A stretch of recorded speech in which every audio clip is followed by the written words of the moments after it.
Kita kan melihat respon dari KPK pasca kita mengajukan permohonan ini, dan mereka sebegitu yakinnya mengatakan bahwa mereka sesuai dengan prosedur dan mereka siap gitu kan. Tapi kan fakta hari ini kan kita lihat mereka yang menunda gitu. Kami sampaikan kami tetap menghargai ya bahwa mereka memang memiliki hak untuk tidak hadir hari ini, tapi tentu kami juga akan memastikan proses ke depan ini berjalan dengan baik, dengan transparan, dan kami punya harapan yang sangat besar kepada Hakim Tunggal yang memeriksa perkara ini untuk bisa melihat perkara ini secara jernih, prosedural, karena betapa besarnya ya.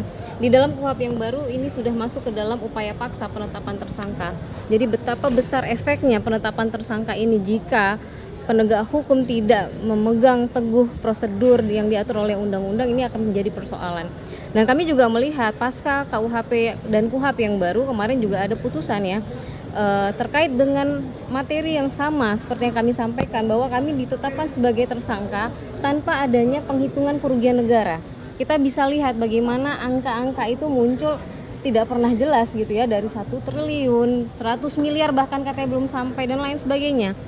Terakhir kali saya mendampingi Gus Yakut hadir di BPK itu sama saja belum ada rilis perhitungan kerugian negara.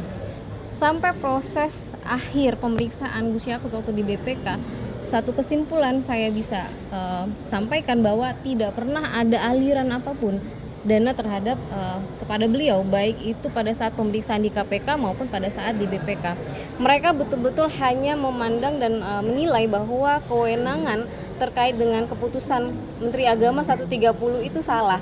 Padahal seperti yang Gus Yakut tadi sampaikan ya, di dalam MOU dengan Saudi ini tuh adalah ultimate authority yang mengambil keputusan. Itu dinyatakan secara jelas bahwa pembagian kuotanya memang seperti itu. Dan tahun 2025 akhirnya apa? Kegagalfahaman penegak hukum membuat pejabat atau pengambil kebijakan tidak lagi berani. Ya, akhirnya 2025 kita tidak ada kuota tambahan. 2026 tidak ada kuota tambahan. Nah, Gus Yakut sudah berhasil memberangkatkan jamaah dengan jumlah terbesar 241.000. Dan kalau dikatakan itu dibagi 50-50 enggak. Karena faktanya dari 241.000 ada 213.320 jamaah haji reguler yang berangkat dan hanya 27.000 sekian yang dari haji khusus, artinya hanya 11% haji khususnya. Tapi selalu digaung-gaungkan soal 50-50. Itu hanya terkait kuota tambahan di mana memang sudah tidak memungkinkan kapasitasnya. Makanya kita sampaikan kepada BPK, hadirkan dong.